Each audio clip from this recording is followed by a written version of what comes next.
Once upon a time, in a quiet village, there lived a kind girl named Bawang Putih. She lived with her stepmother and stepsister Bawang Merah, who often treated her unfairly.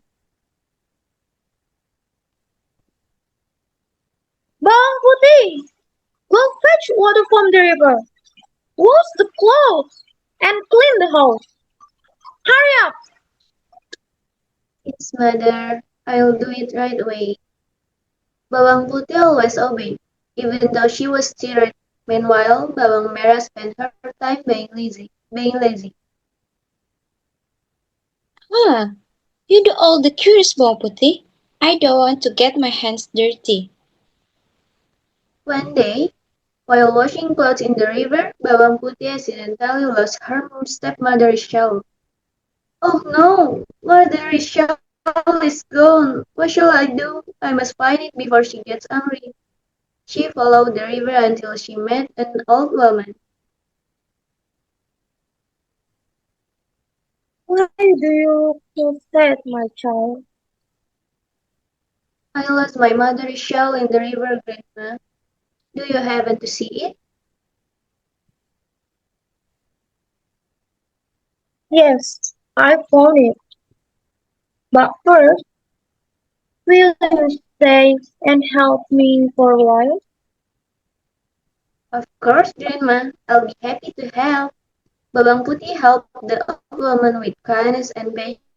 When it was the time to go home, the old woman gave her a choice.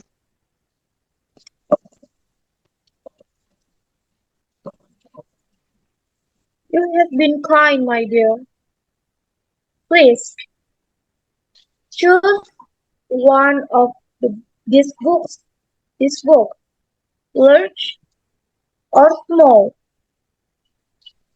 Hmm, I don't need too much. I'll take the small one, Grandma.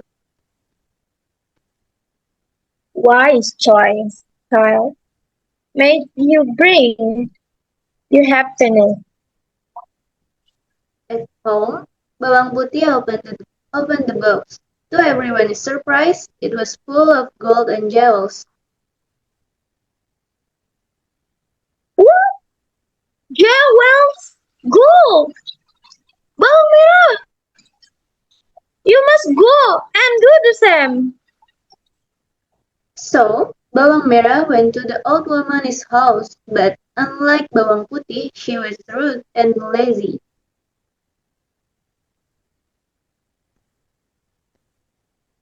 Please, help me discover, sir. What? I'm not your servant. Just give me the gift. Very well. Choose the large box or the small one. Of course, I'll take the big one. It must be full of treasures. But when she opened it at home,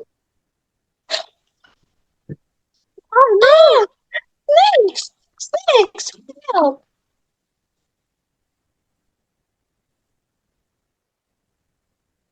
from that day on, the stepmother and Bawang Merah regretted their greed. They began to treat Bawang Putih kindly, and so Bawang Putih lived happily ever after, her kindness rewarded. Okay, thank you, guys.